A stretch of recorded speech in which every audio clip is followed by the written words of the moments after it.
Os grandes craques, os grandes heróis brasileiros saíram da base.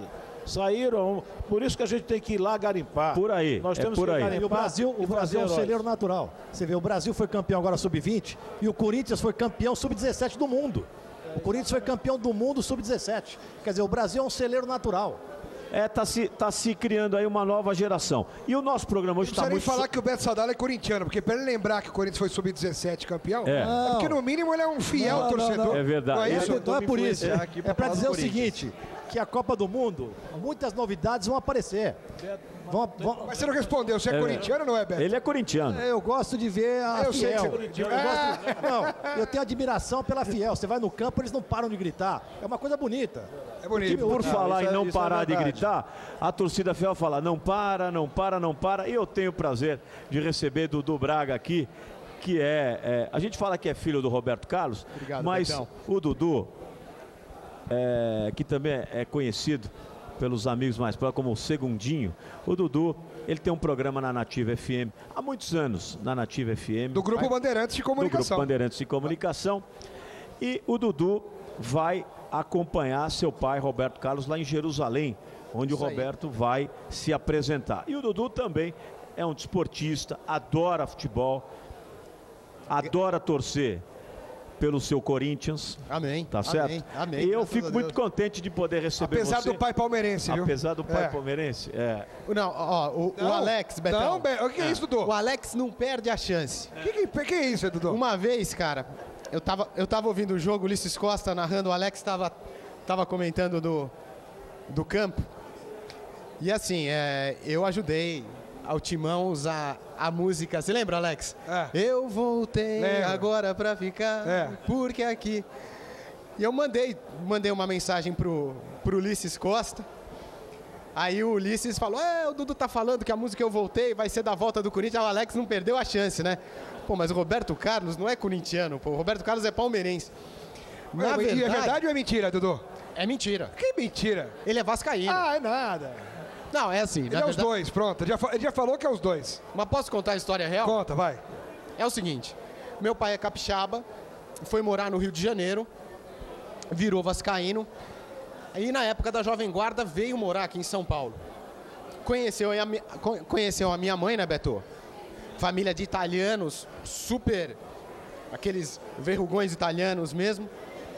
Assim, pra entrar na família, ele apaixonadíssimo pela minha mãe, botaram um escudo do Palmeiras atrás, uma 12 na frente na mesa dele, e perguntaram assim, Roberto, que time você torce? Ele olhou aquilo. Aí ele falou, bicho, claro que Palmeiras. Ele viu a 12 e falou 12 vezes Palmeiras. Não, mas ele de verdade mesmo, isso aconteceu, claro. Então acho que o filme Romeu e Julieta foi inspirado em Roberto Carlos início. Não, mas ele é realmente vascaíno de coração, mas ele tem uma simpatia aqui em São Paulo pelo Palmeiras, sim.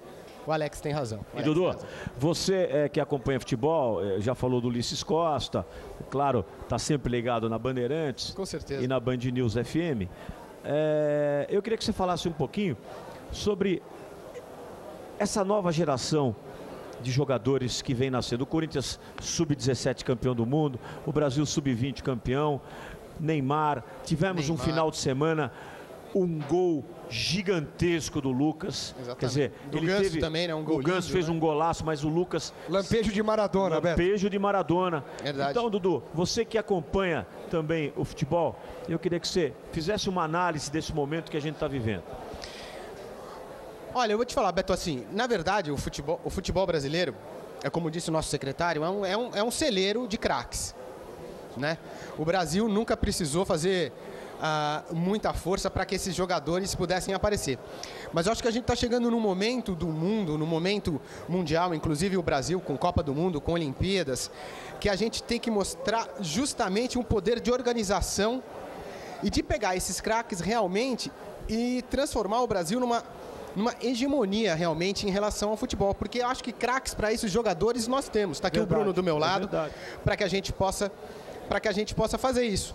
Eu acho que o que está faltando no Brasil em relação ao futebol, e acho que em relação a tudo, é um pouco mais de organização, de olhar o futuro, se programar, pensar no futebol profissionalmente, né? A gente largar a mão da questão pura e simplesmente das panelinhas que existem no futebol e transformar o Brasil realmente como foi o Dream Team americano de basquete durante algum tempo. Isso mesmo. Imbatível. Eu acho que a gente tem que pensar no futebol brasileiro assim.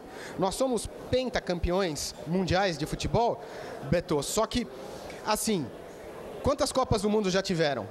Né? Quantas vezes o futebol mais retranqueiro ganhou desse futebol lindo que é o futebol brasileiro?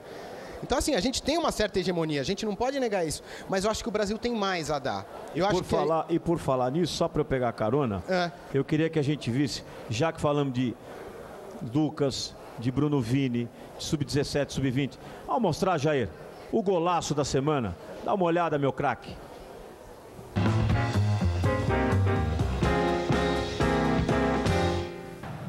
O astro da equipe São Paulina, Lucas, foi o grande diferencial no clássico contra o Santos. O meia fez uma bela jogada individual e deixou paralisada a defesa adversária. O goleiro Rafael e o lateral Pará bem que tentaram, mas não conseguiram evitar essa verdadeira obra de arte. Apesar de garoto, Lucas assumiu a responsabilidade e foi o destaque do tricolor. E de quebra foi o autor do golaço da semana do encontro de craques. Pois não, foi um golaço, não, Alex Miller? Esse gol foi maravilhoso, foi sensacional. Com o lampejo de Maradona. O Bruno vibrou muito aqui. Aquele gol que o Maradona fez na Copa de 86 contra a Inglaterra, em que ele driblou 5 jogadores, o goleiro fez o gol. O início daquela jogada foi exatamente assim. Ele ganhou no rodopio, driblou primeiro, só que ali o Lucas já fez o gol. O Maradona teve que passar por outros jogadores. E mais do que isso, o Lucas, mais do que poucos, merece fazer um gol desse, merece o sucesso que tem tido, né? E merece ser muito mais, porque além de ser um grande jogador, ele é um dos caras mais humildes que eu conheço no futebol. Ele é um cara aberto a ouvir conselho do Tarso Marques, que falou que não gosta de futebol. Se o Tarso falar, você tem que jogar pela esquerda, ele não vai esnobar, viu, Tarso? Olha que eu entendo, hein? O Tarso falou aqui que ele não entende nada de futebol, a gente tá brincando com ele, e cada um gosta e entende de coisas, né, que depende do que é. Mas o que o Lucas faz hoje dentro de campo é reflexo do que ele é fora. Pela família, pelos amigos, pela natureza dele, mas ele merece como poucos esse sucesso. Repito, o Lucas está de parabéns, merece para a seleção brasileira e ser titular para sempre. E eu acho que o São Paulo só não venceu esse jogo, Bruno, porque, na minha opinião... Expulso o Carlinhos Paraíba. O Paraíba foi muito. Eu acho que injustamente... Achei que não. Você achou que duas sabugadas. Achei que foi rigoroso a segunda bola, ele tocou a bola. Acho que foi achei que foi rigoroso o árbitro, mas enfim. E o Pires deveria ter sido expulso também, muito. Sem dúvida. O Pires fez uma marcação maravilhosa no Neymar, quer dizer, conseguiu, mesmo assim, o Neymar, com o seu talento todo, conseguiu fazer jogadas maravilhosas, criou, mas foi muito bem marcado. Mas acho que o Adilson Batista falhou na substituição, porque o Cícero, ele foi sacrificado na posição, porque com o Carlinhos Paraíba ele teve uma posição tática mais de marcação, que não é a dele, e ele foi sacrificado, mas o São Paulo mesmo assim, com Dagoberto e Lucas, vinha bem no jogo. São Paulo vinha muito bem. Teve chance de matar no contra-ataque. Matar nos dois com o Wellington e com também. Aí não é culpa do Adilson que o Dagoberto cara a cara fica em cima do goleiro. Mas aí, quando você precisa do dedo treinador, o Adilson, ao invés de colocar o Marlos no lugar do Cícero, ele coloca o Dagoberto. Ele coloca o Henrique no lugar do Dagoberto. E aí o São Paulo perde aquele poderio de meio de campo. Eu acho que o Marlos poderia envolver ainda mais a defesa do Santos, que também foi brilhantemente armado pelo Muricy, mas o São Paulo foi melhor na partida. Então, mas foi um grande jogo, você vibrou muito. Não, vendo o replay, já deve ter visto 25 vezes. O São Paulo começa a criar uma consistência maior, não, Bruno? Com certeza, Beto. Você vê perder um jogador com 25 do primeiro tempo, um clássico jogando fora. Você achou que foi merecida a expulsão?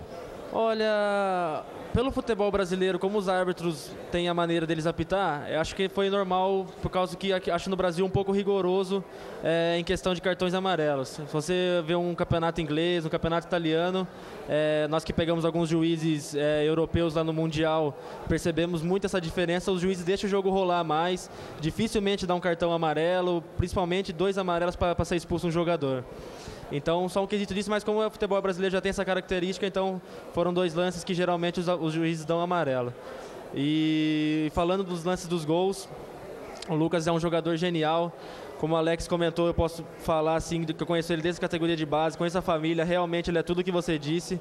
É um garoto que é exemplo para muitos, porque é humilde, merece tudo que acontece na vida dele, eu torço muito por ele. Além de ser um grande amigo, os pais dele são grandes pessoas, ele é uma grande pessoa, então é um cara que merece muito. E são jogadores geniais, ele, o Neymar, o Pires fez uma marcação excelente, mas mesmo assim o Neymar teve lances ali que desconcertantes, dribles, né?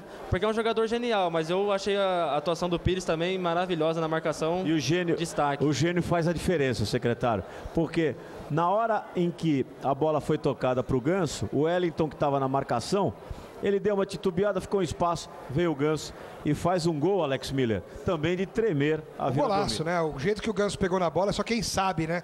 Qualquer jogador, um jogador médio, mandaria essa bola para fora do estádio. A bola veio numa velocidade até maior e normalmente o jogador tentaria dominar e depois chutar. Ele foi com tanta confiança que ele pegou de peito, de pé, encheu o ângulo do Rogério, que parecia uma estátua vendo a bola entrar. Não tinha o que fazer. Dudu, você tá rindo, mas é verdade. E outra coisa, ô Beto, eu quero aproveitar só para te derrubar aqui nos seus argumentos. Você mete o cacete tanto no Adilson Batista que eu vou derrubar, eu vou derrubar os seus argumentos. Veja só, eu não deixo Cassiano, pelo amor de Deus. Ele é um cara no bom sentido, absolutamente honesto, um treinador.